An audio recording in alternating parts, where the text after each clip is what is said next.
Nabi kita, Nabi besar Muhammad Shallallahu Alaihi Wasallam menyampaikan antada'ak zurriyataka ya,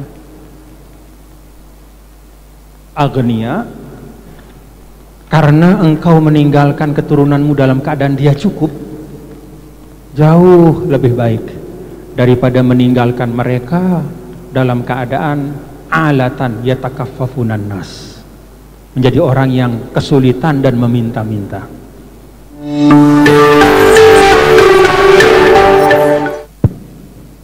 Bismillahirrahmanirrahim. Assalamualaikum warahmatullahi wabarakatuh. Alhamdulillah, wassalatu wassalamu ala habibina Rasulillah Sayyidina Maulana Muhammad ibn Abdillah wa ala alihi wa sahbihi wa man tabi'a hudahu wa man walah ila yaumil qiyamah, amma ba'd. Faqad qala ta'ala fi muhkami tanzilihi wa huwa asdaqul qailin. A'udzu billahi minasy syaithanir rajim. Bismillahirrahmanirrahim. Kutiba 'alaikum idza hadara ahadakumul maut in taraka khairanil wasiyatu lil walidaini wal aqrabina bil ma'ruf haqqan 'alal muttaqin. Faman baddalahu ba'dama sami'ahu fa innama ismuhu 'alal ladzina yubaddilunah innallaha sami'un 'alim. Faman khafa min musin janafan aw isman fa aslaha bainahum fala isma 'alaihi innallaha ghafurur rahim. Diwajibkan atas kamu, kutiba alaikum, diwajibkan atas kamu sekalian tanpa kecuali, idza hadara ahadakumul maut, apabila kematian hadir kepada salah satu di antara kalian, menjemput, datang, in taraka khairan, apabila dia meninggalkan harta, al wasiyatu, diwajibkan al wasiyatu, yaitu berwasiat, lil walidaini wal aqrabin, untuk kedua orang tua dan kerabat, bil ma'ruf, dengan cara yang baik. Wasiatnya baik, isinya juga baik. Haqqan 'alal muttaqin, itu adalah suatu kewajiban bagi mereka yang bertakwa. Faman baddalahu ba'dama sami'ahu, barang siapa baddalahu, mengubah, mengganti wasiat itu ya, ba'dama sami'ahu, setelah dia mendengarnya, fa innama ismuhu, maka dosanya 'alal ladzina yubaddilunah, akan menjadi beban, dosanya akan tertumpah ya kepada mereka yang merubahnya. Innallaha sami'un alim, sesungguhnya Allah sami', maha mendengar, alim, maha mengetahui. Faman khafa min musin janafa, dan siapa yang khawatir ya, siapa yang khawatir, apa kekhawatirannya? Min musin, bahwa pemberi wasiat itu janafa, dia berlaku berat sebelah ya, tidak adil. Au isma, atau dia berlaku salah, tidak ada niatnya untuk berat sebelah tapi dia salah dalam wasiatnya. Fa innama fa aslaha bainahum, maka kemudian dia mendamaikan, diluruskan wasiat itu, disesuaikan dengan ketetapan Allah. Yang kelirunya diluruskan ya, yang salahnya dikembalikan kepada aturan. Fala isma alaih, maka dia tidak berdosa. Ungkapan fala isma alaih ini bukan hanya sekedar tidak berdosa, tapi juga sebenarnya mengandung pujian ya, karena ini meluruskan yang salah. Innallaha ghafurur rahim, sesungguhnya Allah maha pengampun, maha penyayang. Saudara-saudaraku, alhamdulillah wa syukrulillah, kita bersama-sama membaca dengan lidah kita pada hari ini 3 ayat 180, 181 dan juga saya sambung tadi 182 karena ini berkaitan dengan satu tema tentang wasiat yang dalam sebagian keadaan itu sangat penting terkait dengan harta yang dimiliki oleh seseorang. Kalau bapak-bapak dan saudara, ya, ini bahasan awal kita. Apa hubungannya? Kan kalau dalam penjelasan para ulama itu ada tanasubul ayati wassuwar. Ada hubungan antara surah-surah dan antar ayat. Apa hubungannya antara ayat ini dengan sebelumnya? Kita sudah bahas pada pertemuan-pertemuan yang lalu pasti, ya, bahwa setiap ayat yang datang setelah ayat yang sebelumnya itu pasti ada kaitannya. Apa kaitannya ayat ini dengan sebelumnya? Apa kaitan ayat ini juga dengan setelahnya? Kalau kita lihat dalam ayat sebelum ini, ya, bahasannya adalah kutiba alaikumul qisos, adalah tentang kisos yang terkait dengan pembunuhan atau pertumpahan darah. Kita sudah bahas pada majelis yang lalu bahwa Allah Subhanahu wa Ta'ala sangat memuliakan jiwa manusia. Maka salah satu min akbaril kabair, dosa yang paling besar, itu adalah membunuh seseorang yang tidak boleh dibunuh. Membunuh orang lain yang tidak berdosa, tidak boleh dibunuh menurut syariat. Itu salah satu dosa yang paling besar. Nah, ayat berikutnya tentang wasiat, ini adalah ayat yang berbicara tentang harta. Dan kita tahu bapak-bapak, saudara-saudara, bahwa salah satu sebab yang banyak menyebabkan pertumpahan darah adalah karena perselisihan harta. Dan perselisihan harta itu yang banyak sekali terjadi bukan antara orang yang berjauhan, tetapi justru, ya, sering terjadi antar orang yang sedarah dalam satu keluarga, antara saudara dengan saudara yang lain, antara anak dengan saudara meninggal, antara keluarga dekat dengan keluarga jauh. Bahkan kalau kita lihat pertumpahan darah yang pertama yang terjadi di bumi Allah ini, ya, antara dua anak Adam alaihissalam, itu juga tidak lepas dari harta. Yang satu profesinya bertani, yang satu profesinya beternak. Ketika disuruh berkurban, yang satu memberikan hasil usahanya yang terbaik, harta. Yang satu memilih hasil yang tidak baik. Maka Allah terima dari yang baik. Cemburulah, irilah, marahlah.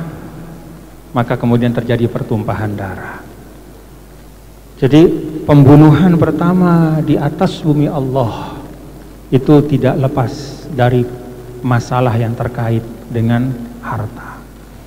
Nah, karena itu di ayat ini Allah Subhanahu wa Ta'ala memberikan panduan, ya, kepada kita bagaimana menyikapi harta. Harta itu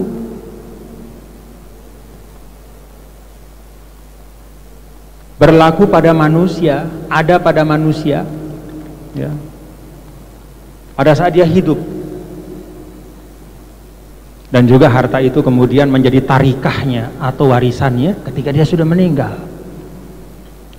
Nah, ada masa ketika hidup sehat, lalu kemudian mulai menurun, mendekat kepada kematian.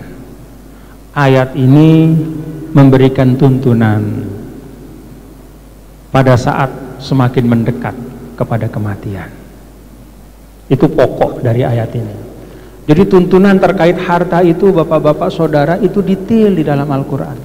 Baik pada saat kita sehat, kayak apa kita pakai harta itu, bagaimana mencarinya, bagaimana menginfakkannya, bagaimana menghabiskannya. Lalu pada saat kesehatan kita sudah makin menurun, sudah tidak bisa kita kontrol sepenuhnya, kalau dalam bahasa ayat ini hadara ahadakumul maut, ay asbabul maut, mata yang terang jadi rabun, ya. Kaki yang semula kuat lari tiba-tiba kok goyang-goyang. Nah, itu sudah asbab, udah mulai. Maka saat seperti ini ada aturannya juga. Itulah indahnya Islam. Alhamdulillah. Jadi Islam itu tidak memberikan kita istilahnya satu kewajiban, ya, suatu ketetapan, kecuali memberikan kepada kita cara untuk menunaikan kewajiban dan ketetapan itu dengan sebaik-baiknya. Agama, kalau kita lihat Nabi kita, Nabi besar Muhammad SAW, ya, dalam Al-Quran berulang kali Allah khalaqa lakum, bumi ini diciptakan untuk manusia, fasilitas kehidupan. Lalu kemudian diberikanlah tuntunan masing-masing. Untuk harta kayak begini tuntunannya, untuk badanmu begini tuntunannya, dalam keluargamu seperti ini caranya, dan seterusnya. Alhamdulillah. Maka dalam ayat ini bapak-bapak saudara-saudara, ya, Allah Subhanahu wa ta'ala memberikan satu tuntunan, ya. Kutiba alaikum, diwajibkan, ya. Idza hadara ahadakumul maut, apabila datang kepadamu al-maut atau kematian. Tentu maksudnya bukan hadara sudah datang. Kalau sudah datang ya nggak bisa berwasiat, sudah meninggal. Tapi hadara datang itu maksudnya sebab-sebabnya, udah ada indikasinya. Baik indikasi itu sudah sangat terasa atau baru mulai terasa. Apa yang diwajibkan oleh ayat ini? Al-wasiyatu, yaitu berwasiat, lil walidain wal aqrabin, bagi kedua orang tua dan bagi keluarga. Haqqan bil ma'ruf, haqqan 'alal muttaqin. Ini adalah kewajiban bagi orang-orang yang bertakwa. Bapak-bapak, saudara-saudara sekalian, ayat ini menurut para ulama, ya, sebagian besar para ulama, datangnya sebelum ayat tentang warisan. Jadi ayat ini mengkoreksi sistem dulu pada masa jahiliyah. Kalau masa jahiliyah dulu, pewarisan itu pemberian harta dari seseorang hanya terbatas kepada anak-anaknya atau plus istrinya. Maka tidak ada orang tua dapat bagian dulu. Anak, atau kalau mau plus istri boleh, tapi paling banyak itu buat anak. Kadang istri juga tidak, apalagi orang tua. Maka ayat ini datang kemudian untuk memberikan panduan lil walidain. Nah, jadi kalau kamu ingin berwasiat, ya, maka wasiat itu atau pemberian itu bukan hanya kepada anak-anakmu, tetapi juga kepada orang tuamu. Bahkan Al-Quran memperluas lagi, wal aqrabin, dan juga kepada keluarga, karena keluarga itu kan luas cakupannya. Dan di antara keluarga yang banyak itu pasti ada yang keadaan ekonominya lemah. Maka kalau punya khairo, kalau punya harta, apalagi harta itu banyak, maka sebarkanlah harta itu sebanyak-banyaknya kepada yang membutuhkan. Bukan hanya kepada yang paling dekat, tetapi juga kepada keluarga secara keseluruhan. Nah, ayat ini hukumnya wajib dilaksanakan sebelum datangnya ayat wasiat. Kemudian ketika datang ayat wasiat, ya, maka hukum ketika datang ayat waris, ya, lirrijali nasibum mimma tarakal walidani wal aqrabun walin nisa'i nasibum mimma tarakal walidani wal aqrabun mimma qalla minhu aw katsur nasiban mafruḍa. Ketika datang ayat warisan, maka ayat wasiat ini berubah statusnya.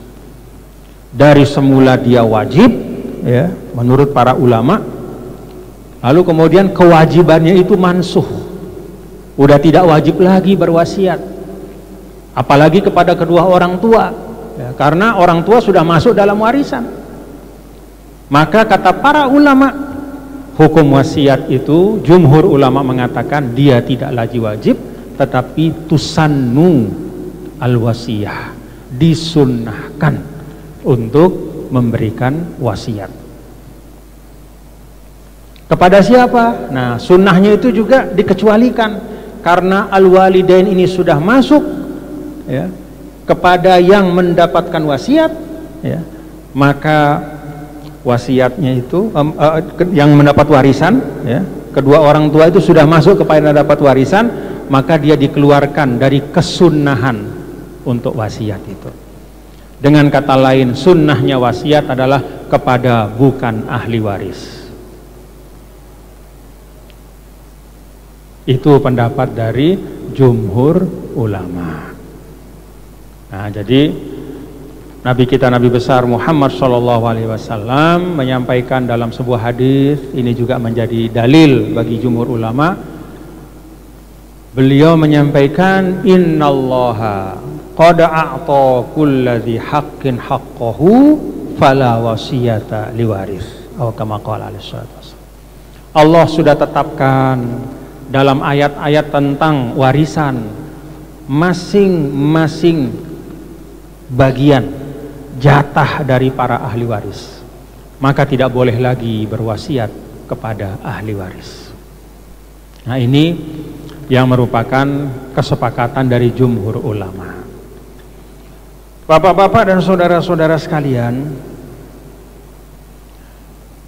kalau para ahli waris sudah dikeluarkan dari kelompok yang boleh menerima wasiat, lalu berapa banyak kita bisa berwasiat? Ukurannya seperti apa? Para ulama mengambil dari beberapa hadis Nabi kita, Nabi besar Muhammad SAW, bahwa maksimal wasiat yang terkait dengan harta itu adalah 1/3 dari seluruh harta. Jadi kalau kita mau berwasiat untuk sekolah, untuk wakaf masjid, untuk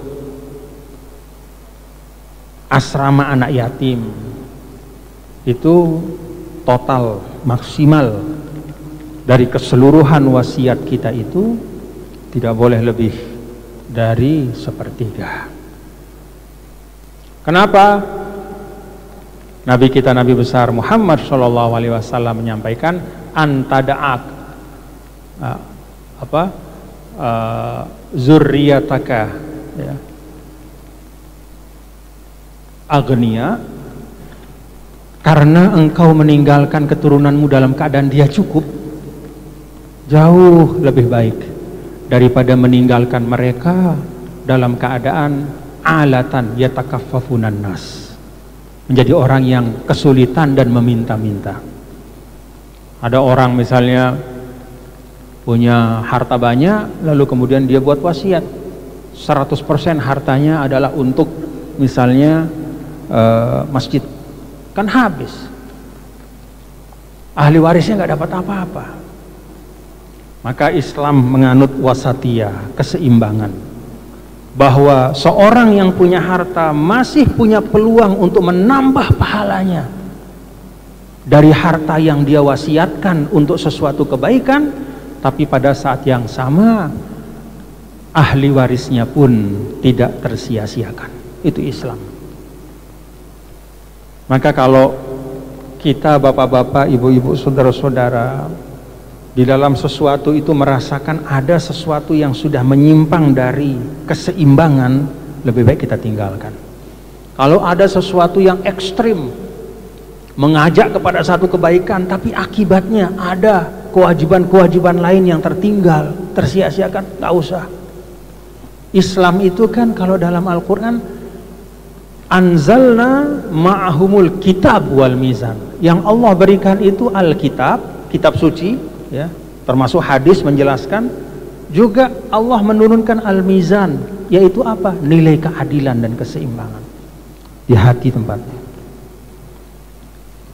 Nah, karena itu ketika ada sahabat dulu mengatakan kepada Rasulullah SAW, ya Rasulullah, saya punya seorang putri saja yang menjadi ahli waris saya, maka saya ingin berwasiat. Boleh nggak saya berwasiat? Boleh. Saya mau berwasiat dengan setengah harta saya, dengan 2/3 harta saya. Kata Nabi, jangan. Saya mau berwasiat dengan setengah harta saya. Kata Nabi, jangan. Lalu kemudian Nabi memberikan petunjuk, ats-tsulus was-sulus kasir. Udah maksimal 1/3, supaya hak dari anakmu itu yang perempuan yang menjadi ahli warismu tidak terpotong dan tidak terkurangi. Itulah Islam. Nah, ini panduan untuk kita semua, bapak-bapak, ibu-ibu, saudara-saudara, ya. Jadi semua yang menjadi amanah dan tanggung jawab kita itu kita berikan sesuai proporsinya. Dan di ayat ini Allah Subhanahu wa taala jelas sekali bahwa manusia sampai akhir hayatnya, ya, ketika dia masih bisa memberikan wasiat, masih ada ruang untuk dia bisa memberikan wasiat kepada sesuatu yang baik, bisa menjadi amal jariah dia. Tapi ingat, jangan menyia-nyiakan para ahli warisnya.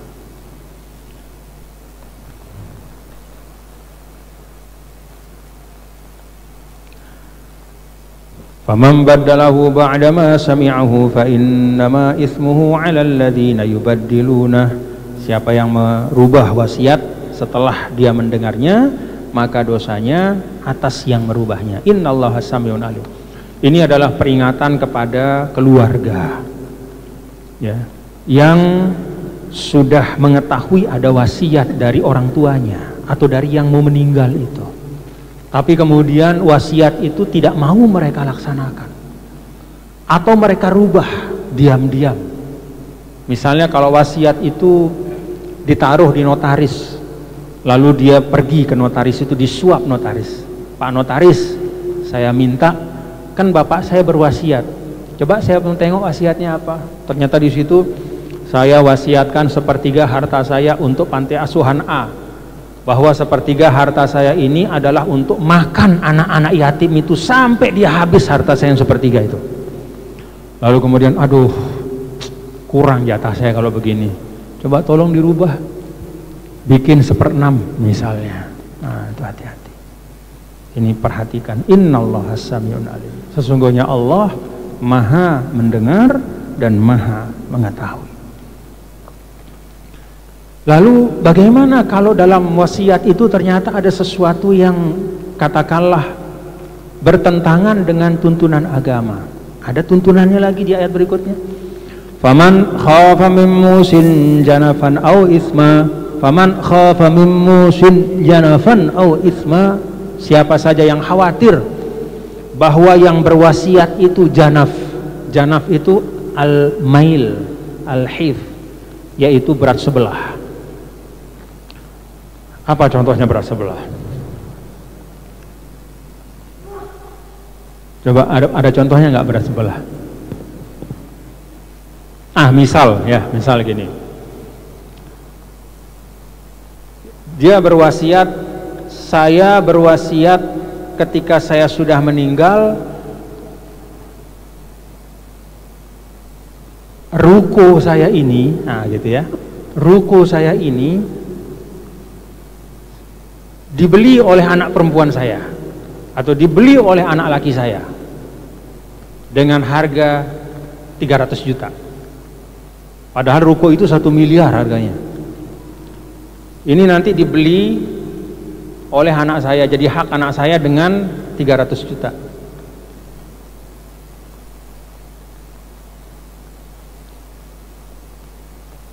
Padahal harganya 1 miliar. Artinya apa? Anak laki-lakinya dapat untung.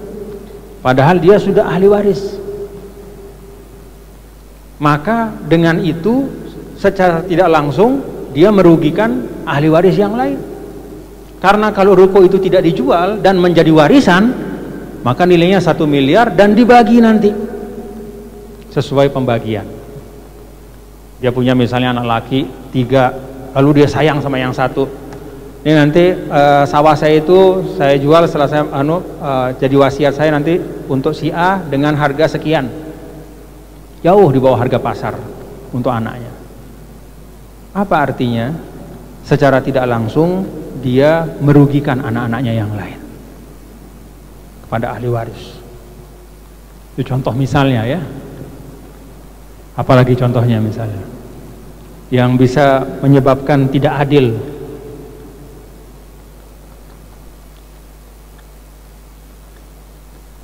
Nih. Kalau ada anak laki, anak perempuan, ya kan? Kan anak laki, anak perempuan, kalau anak perempuan punya anak, dia kan mahjub dengan yang laki, ya kan? Artinya cucu laki-laki dari anak perempuan itu kan tidak dapat karena ada anak laki-laki kan? Nah, lalu dia berwasiat. Ini misal ya. Misalnya dia punya anak Ahmad yang laki, terus perempuan misalnya Halimah misalnya. Halimah punya anak misalnya siapa? Hamdun misalnya. Dia sayang sama Hamdun nih. Cucunya dia kan berarti ya, dari anak perempuan. Lalu dia berwasiat. Saya wasiatkan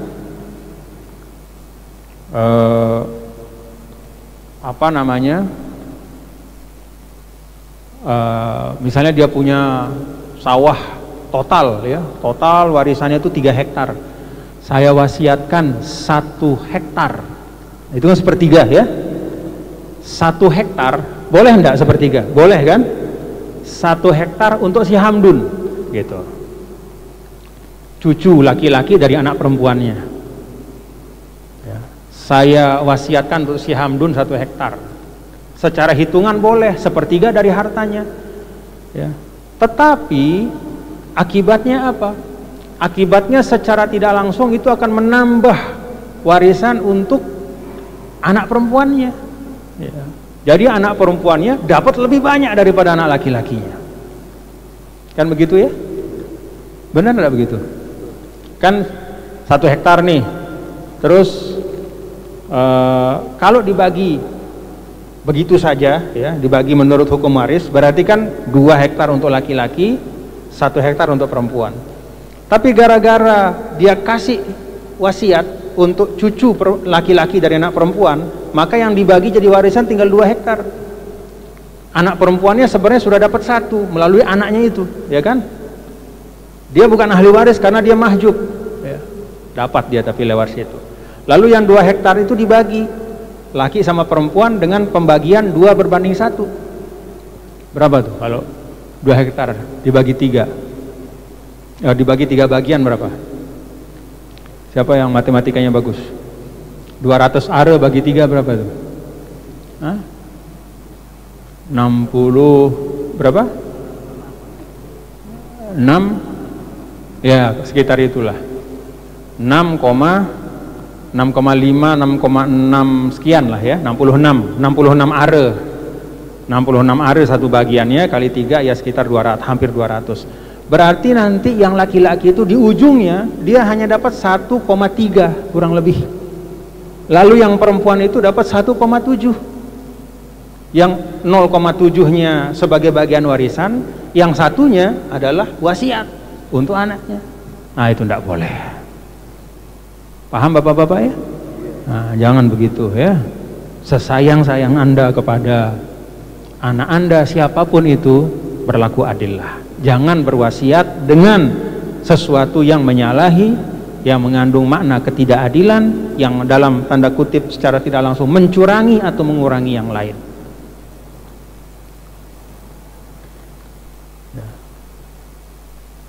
Janafan atau isma ya, janaf ya khotok ya kesalahan ketidakseimbangan, isman yang mengandung dosa seperti contoh yang tadi.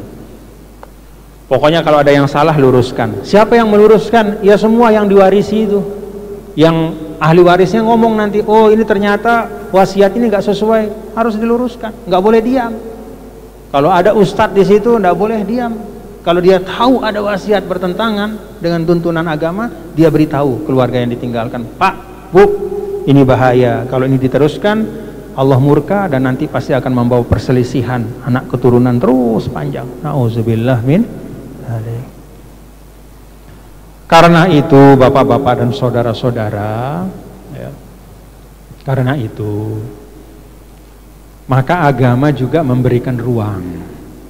Kalau wasiat itu ada ketentuan-ketentuannya yang tidak boleh menzolimi satu sama lain, tidak boleh menzolimi ahli waris, tidak boleh menyebabkan pertengkaran dan permusuhan setelah yang punya uang meninggal, maka ada cara, ya, yang dibolehkan oleh agama untuk mengantisipasi dan supaya semua ridho. Apa itu?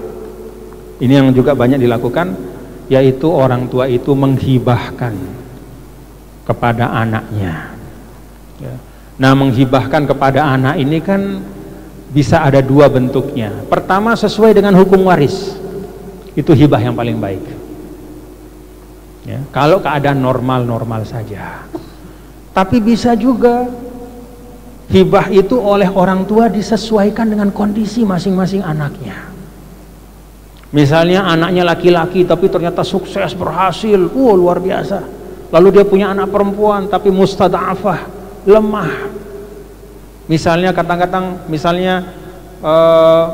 maridoh bimarodin muzmin, dia sakit dan perlu banyak uang untuk berobat, boleh dia hibahkan kepada yang laki, nilainya A, dia hibahkan kepada yang perempuan, nilainya sama A, boleh. Atau bahkan dia lebihkan yang perempuan juga boleh, selama dia masih hidup. Karena wasiat ini, yang namanya wasiat itu kan keputusan yang mauqufun nafazuhu ba'dal maut, ya, berlaku ketika yang berwasiat sudah meninggal, ya. Kemudian kalau warisan itu berlakunya untuk tarikah. Tarikah itu artinya memang yang sudah ditinggalkan. Tapi ketika orang itu masih hidup dan sehat, dia bisa melakukan hibah sesuai dengan apa yang dia lihat paling pas. Kalau misalnya ada anak laki, anak perempuan, lalu kemudian ternyata anak perempuannya itu dia lihat, misalnya dia ternyata Masya Allah rajin mengaji, lalu kemudian dia bisa membimbing orang, lalu kemudian orang tuanya, saya mau hibahkan tanah saya di sini untuk anak perempuan saya ini bangun sekolah, boleh. Tidak harus dia hibahkan yang sama untuk anak lakinya, terserah. Karena selama seorang hidup, hurrun fi tasarrufi malihi, dia bebas untuk mentasarrufkan uangnya. Mau dia pakai makan, fadhol, yang penting jangan berlebihan. Mau dia pakai beli sesuatu, boleh saja, yang penting jangan mubazir. Mau dia kasih orang juga boleh, yang penting ya tentu ada pertimbangan yang pas, ya. Mau kasih orang jahat boleh juga, tapi kan nanti pertanggungjawaban di depan Allah.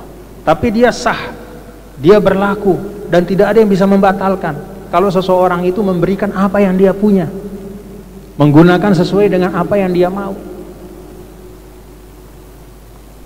Bahkan pun kalau dia membeli yang haram, ya, tetap bisa, tapi dia berdosa.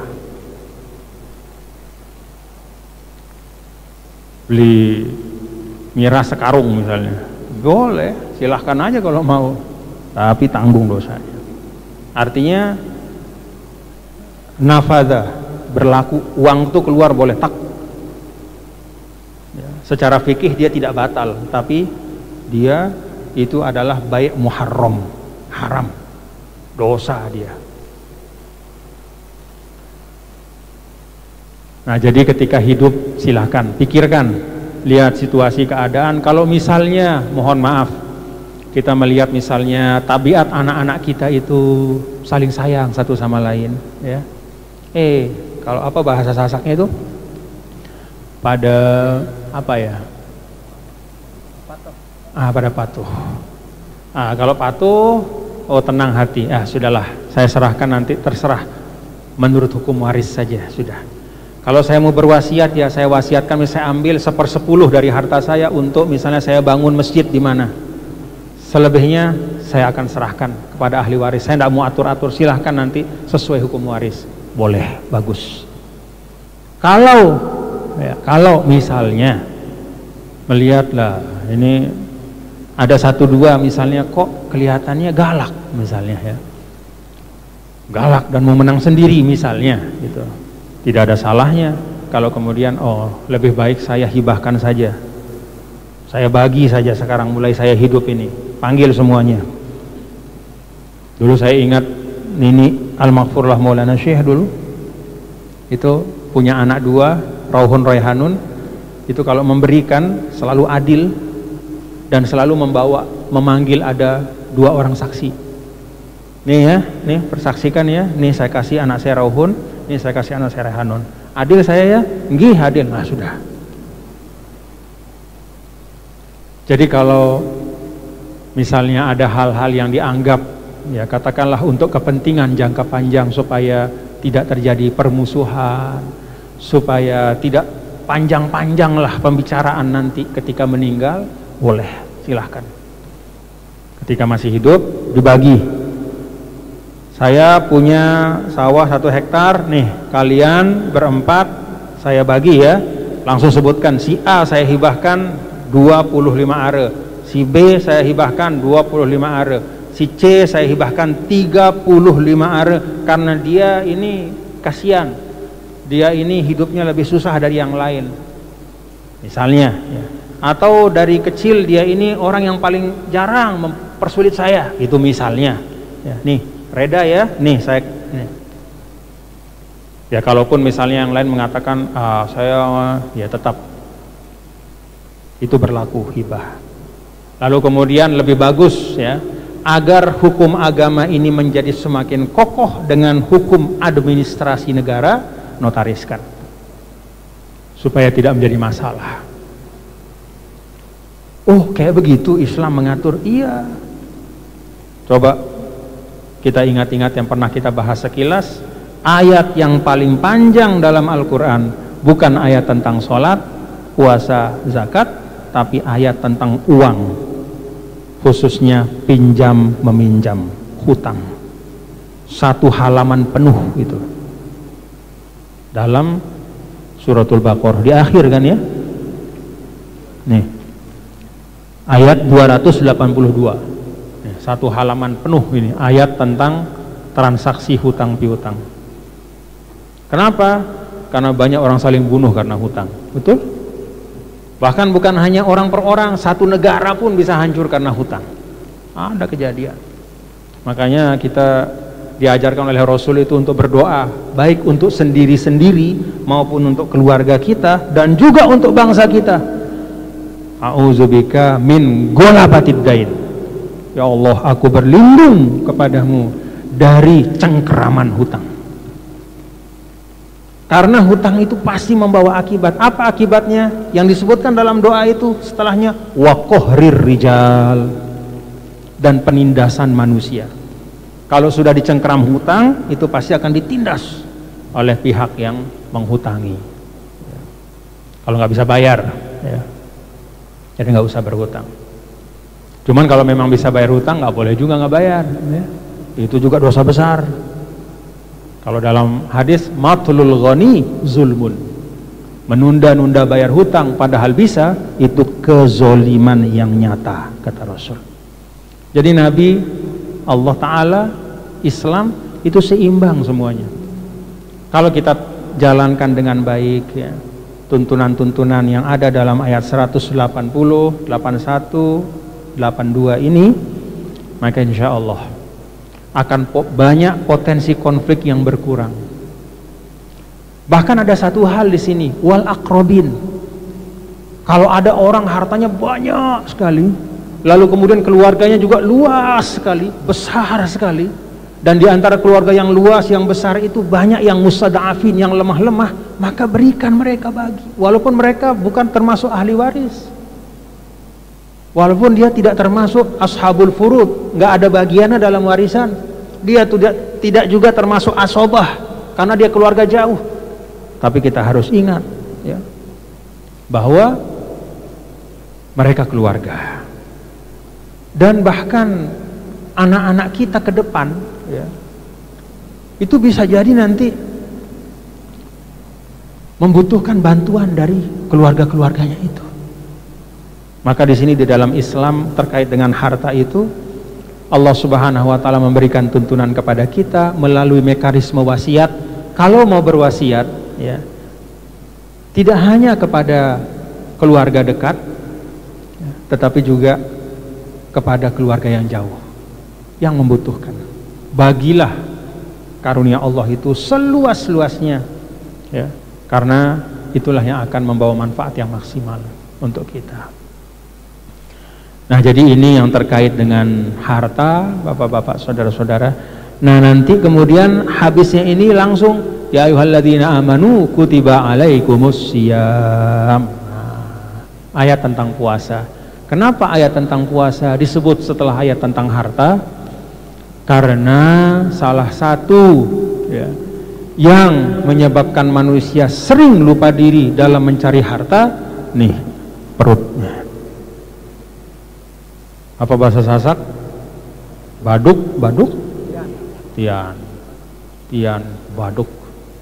Gara-gara isin tian mau dia bunuh orang, gara-gara isin tian mau dia tipu orang, mau dia rampas hak orang, mau dia rampok orang.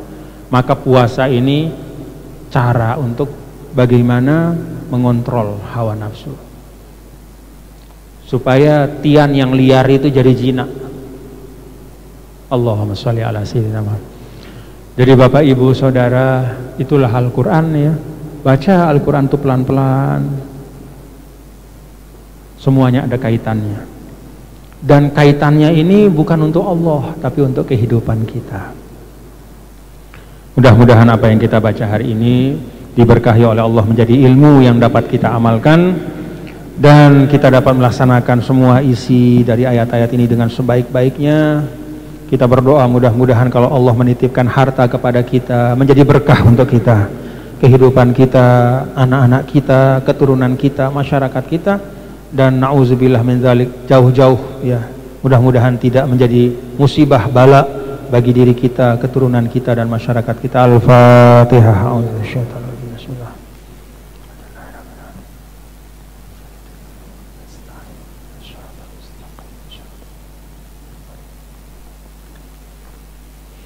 Terakhir saya ingin menyinggung sedikit saja di sini. Idza hadara ahadakumul maut, bahasa Allah ya. Ini bahasa Al-Quran itu memang nggak ada yang menandingi.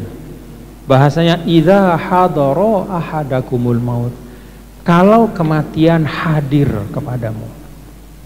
Jadi ayat ini memang mengingatkan kita bahwa kematian itu pasti datang, nggak usah dicari-cari, dia akan datang menghampiri. Hadara ahadakumul maut, sesuatu yang pasti. Kita siapkan diri kita sebaik-baiknya ya. Semoga ketika saat itu tiba, kita sudah memiliki kecukupan ya, amal, ampunan, dan rahmat dari Allah Subhanahu wa taala, mendapatkan husnul khatimah. Bapak Saudara, kita tutup majelis kita dengan kita ya, silakan.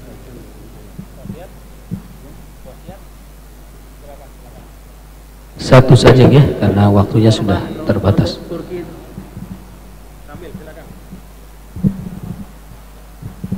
Assalamualaikum warahmatullahi wabarakatuh. Perkenalkan, nama saya Haji Ismail Adnan, aktivis Dewan Dakwah Provinsi Nusa Tenggara Barat. Tadi saya mendengar ayat yang menerangkan tentang warisan, yang laki 2 bagian, yang perempuan 1 bagian. Idzakari mislul hadzil unthayain. Saya ingat tahun 70-an dulu jadi polemik, tahun 70-an di saat Nawir Sazali dulu jadi Menteri Agama. Ternyata sekarang jadi kenyataan. Di dalam kompilasi hukum Islam saya baca dengan berbagai alasan, salah satunya adalah kesetaraan gender. Di dalam buku kompilasi Islam sekarang sudah sama laki dan perempuan. Iya, ya, saya baca itu. Ya, Abdul Samad juga pernah membahas masalah itu. Ustadz Abdul Samad, boleh dikonfirmasi pada beliau. Yang saya tanyakan, karena sekarang ini bukan lagi hukum Islam yang berlaku, ini kelihatan Islam liberal yang berlaku. Yang saya tanyakan, mana yang harus kita ikuti? Apakah Al-Quran atau fatwa terbaru ini yang pernah diusulkan oleh Nawir Sazali dulu? Itu yang pertama. Yang kedua, mohon maaf ini saya penasaran ini kaitan dengan hanya sepertiga. Saya baca dalam sebuah kitab Haidus Sahabah, Abu Bakar di saat turun ayat tentang infak, beliau Abu Bakar radhiyallahu anhu menginfakkan seluruh harta benda beliau, sehingga Rasulullah bertanya, ma tarakta li ahlika ya Abu Bakar, apa yang kau tinggalkan anak istrimu ya Abu Bakar? Abu Bakar mengatakan, taraktu lahumullah wa rasulah. Bagaimana korelasinya? Terima kasih.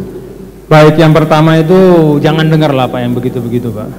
Jadi kalau ada narasi misalnya bahwa bagian dari keadilan atau kesetaraan gender itu adalah ya, menghilangkan ketetapan Allah terkait dengan warisan, ya, khususnya bagian laki-laki dan bagian perempuan, lidzakari mithlu hadzil unsayain, itu tidak usah diikuti.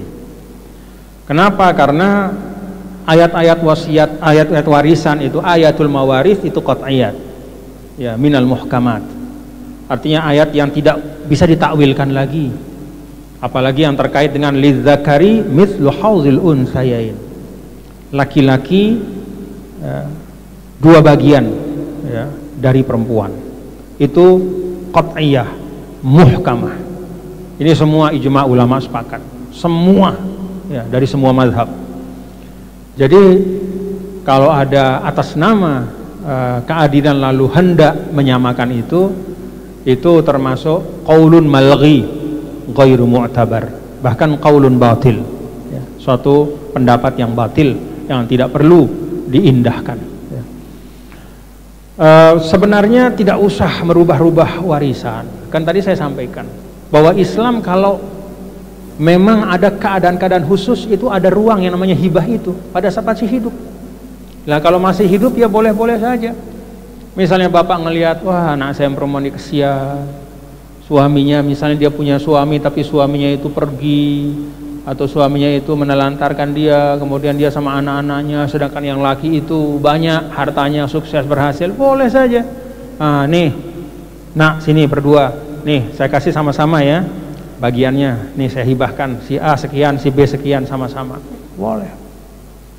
Jadi ada ruang ya, jangan atas nama narasi keadilan lalu hukum Allah diacak-acak, enggak.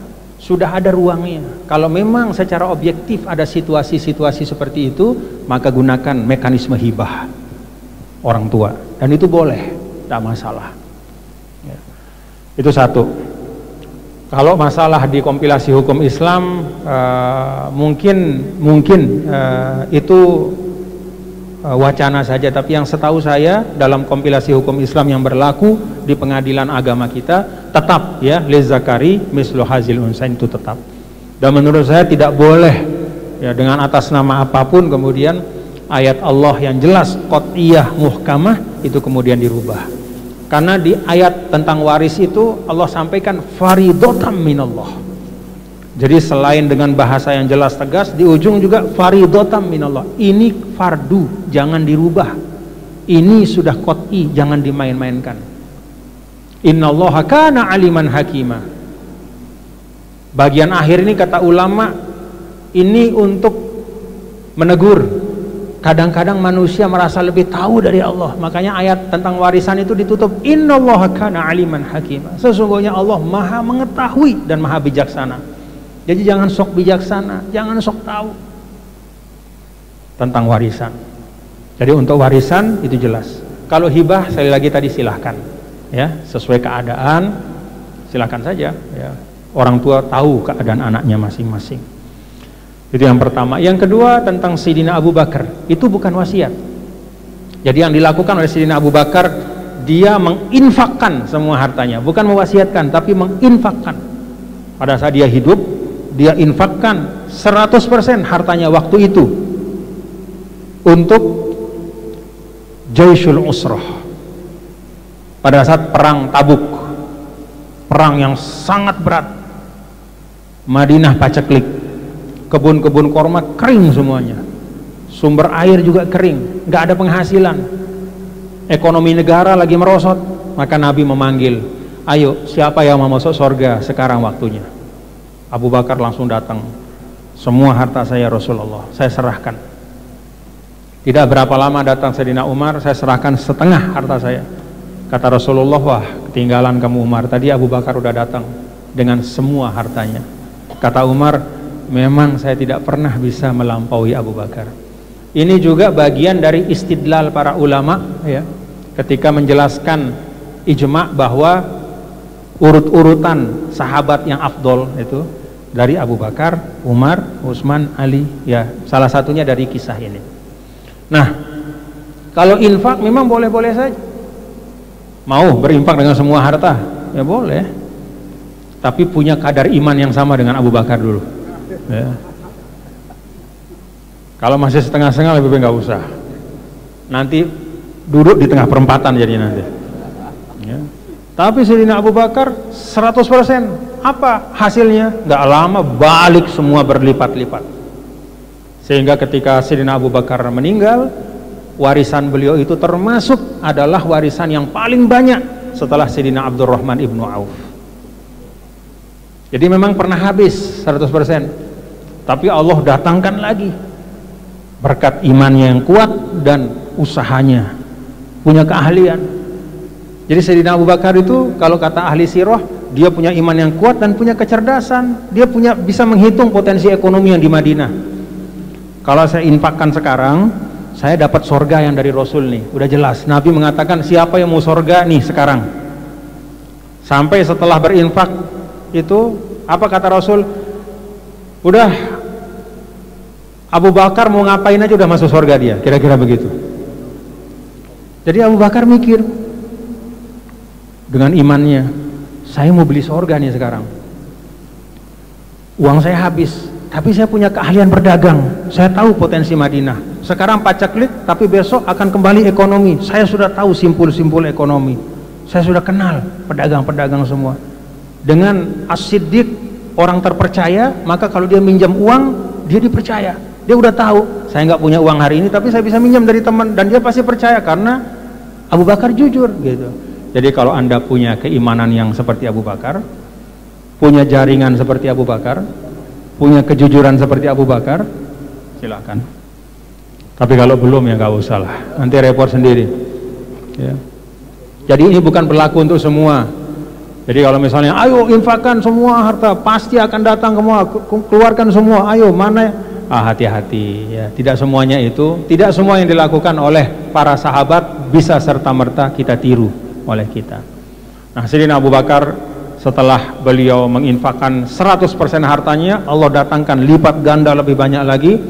Dan ketika beliau wafat, beliau itu mewasiatkan ar-rubu' mimmalihi, 1/4 dari hartanya yang bisa menutupi semua kebutuhan anak yatim dan janda di Madinah waktu itu.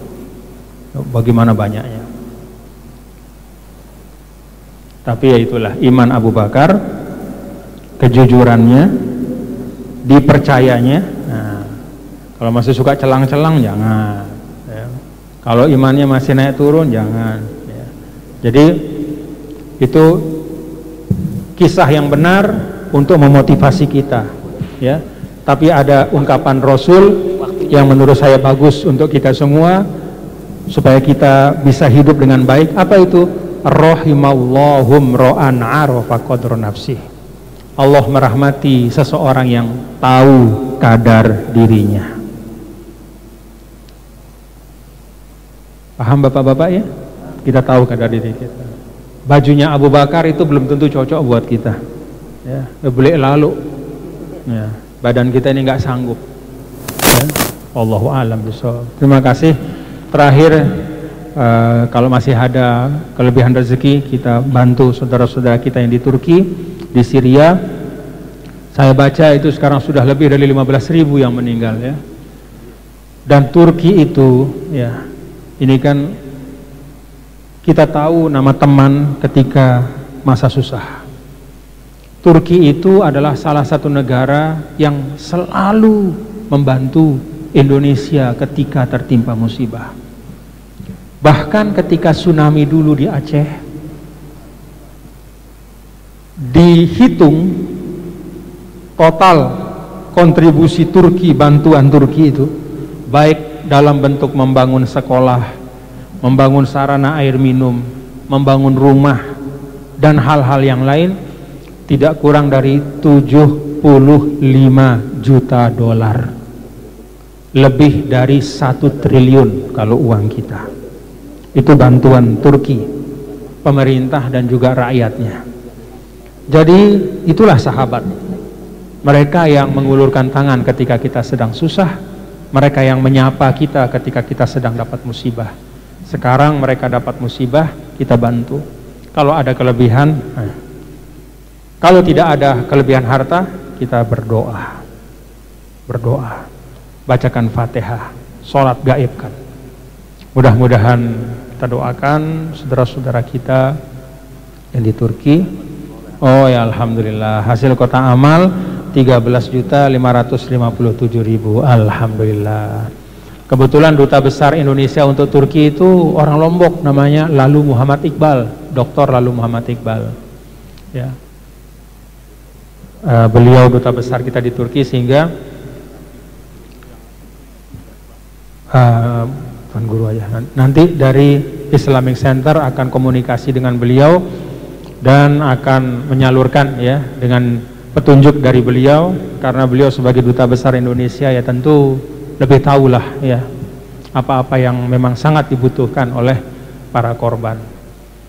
Sekali lagi kita bacakan Al-Fatihah. Untuk yang wafat semoga Allah rahmati, untuk yang sakit semoga Allah sembuhkan, yang hilang semoga segera ditemukan dalam keadaan selamat, dan untuk yang mendapatkan musibah, keluarganya hilang atau harta bendanya hancur, semoga Allah memberikan ganti yang lebih baik. Penghiburan. Al-Fatihah. Bismillahirrahmanirrahim. Alhamdulillahirabbil alamin arrahmanir rahim maliki yaumiddin iyyaka na'budu wa nasta'in shiratal ladzina an'amta 'alaihim. Rabbana taqabbal minna innaka antas samiul alim wa tub 'alaina innaka antat tawwabur rahim ya mujibas sa'ilin. Wa sallallahu ala sayyidina maulana Muhammad walhamdulillahirabbil alamin. Jemaah